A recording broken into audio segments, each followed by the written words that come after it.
વડોદરામાં સ્થાનિક કલાકારો સાથે ભેદભાવ કરવામાં આવી રહ્યું હોવાની વાત સપાટી પર આવવા પામી છે.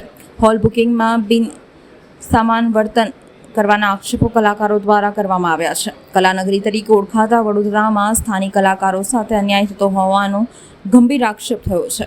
માહિતી મુજબ શહેરમાં આયોજિત વિવિધ સાંસ્કૃતિક કાર્યક્રમો માટે હોલ ભાડે આપવા મામલે બહારના કલાકારોને તુરંત મંજૂરી મળી જાય છે, જ્યારે સ્થાનિક કલાકારોએ કરેલા બુકિંગ આઈધર રદ કરવામાં આવે છે કે સ્પષ્ટ કારણ વિના નકારી દેવામાં આવે છે. તાજેતરમાં જ સ્થાનિક કલાકારોના એક જૂથના બુકિંગ રદ કરીને અન્ય ગિરને હોલ આપવામાં આવ્યો હતો.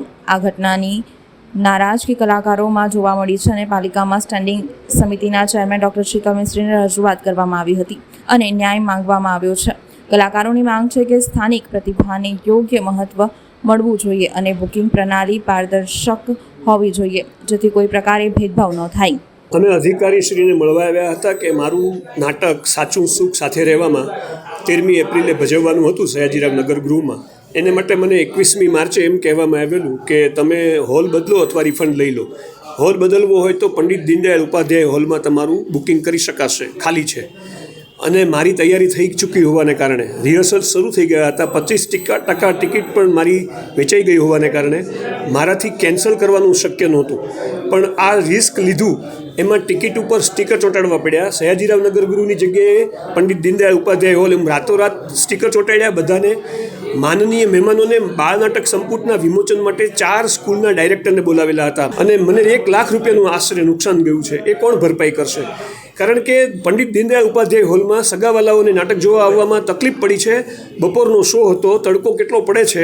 સયાજીરાવ નગર ગૃહમાં એ આસાન બને છે, શહેરની મધ્યમાં છે અને એને કારણે મારા કલાકારો પણ બહુ હેરાન થયા. વહેલા આવવું પડે, 1 કલાક ઓછામાં ઓછું ઘરેથી વહેલા, એટલે તૈયાર સરસ ફ્રેશ અભિનય કરવાની જે તક હતી એ પણ ગુમાવી. એટલે પરફોર્મન્સમાં અસર થઈ, માનસિક અસર થઈ, આર્થિક અસર થઈ. આ બધી નુકસાની કોણ ભોગવશે? અને સ્થાનિક કલાકારોને તમે જો આ રીતે ન્યાય નહીં આપો અને પ્રોત્સાહન નહીં આપો તો બાળનાટ્ય પ્રવૃત્તિ કોણ કરશે? ઘણા લોકો એવું કહે છે કે અમે નાટકની પ્રવૃત્તિ તમે કેમ કરતા નથી? તો કરે છે એને તમે પ્રોત્સાહન કેમ નથી આપતા? એ પ્રશ્ન તમને પોતાને પૂછો. એ મારો મુદ્દો છે. અમે ચેરમેન સાહેબને મળ્યા, સ્ટેન્ડિંગ કમિટીના જે ચેરમેન છે એમને મળ્યા અને એમણે એમ કહ્યું કે 13મી તારીખે અમારાથી એસી રિપેર થઈ શકે એમ ન હોવાને કારણે અમે તમને નથી આપ્યું અને અમે તડામાર તૈયારી કરીને એસી રિપેરિંગ કામ 98 ટન અને 135 ટનના જે છે એની લગતી વાતમાં એમણે એમ કહ્યું કે 20મી એપ્રિલે અમે એસી કરી શકીએ એમ છીએ. એટલે અને બીજું પંખા અને કુલરની ઓર્ગેનાઇઝરે પોતે જવાબદારી પણ લીધી છે. આવો વિકલ્પ મને નહોતો આપ્યો કે તમે પંખા અને એર કુલર કે એવું કંઈક લગાડો તો તમારો શો તમે 13મી એપ્રિલે સયાજીરાવમાં કરી શકશો. પણ એમનો જવાબ એવો હતો કે અમારું હજી રિપેરિંગ થયું નહોતું અને થઈ શકે એમ નહોતું. 20મી એપ્રિલે થઈ શકે એમ છે, 27મીએ થઈ શકે એમ છે. આ જવાબ છે એમનો. હું માનું છું કે ભવિષ્યમાં બીજાને કોઈને પ્રશ્નો ઊભા ન થાય એટલું તો આ લોકોએ સાંત્વન આપવું જોઈએ. તમે વિચાર કરો કે વડોદરા શહેર આ સર સયાજીરાવ ગાયકવાડ મહારાજનું શહેર સંસ્કારી નગરી સાથે સાથે કલાનગરી તરીકે ઓળખાય છે, પણ ક્યાંક ને ક્યાંક સ્થાનિક કલાકારો સાથે અન્યાય થઈ રહ્યો છે. જે રહીને આજે શિવસેના દ્વારા આજે અમે એમને મળવા આવ્યા હતા અને સાંત્વના પણ એ લોકોએ આપી છે. પણ હકીકત એ છે કે તમને સ્થાનિક કલાકારો સાથે આ રીતનું વર્તન કેમ તમે કરી રહ્યા છો?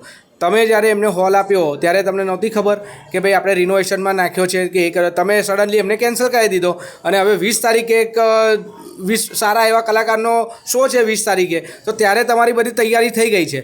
એટલે સ્થાનિક કલાકારોને તકલીફ કરવાની, વેઠવાનું બધું એને ખોટ વેઠવાની, પણ બહારના લોકો આવે તો એમને VIP ટ્રીટમેન્ટ આપવાની, આ શિવસેના પણ સહન નહીં કરે. જેના લીધે આજે અમે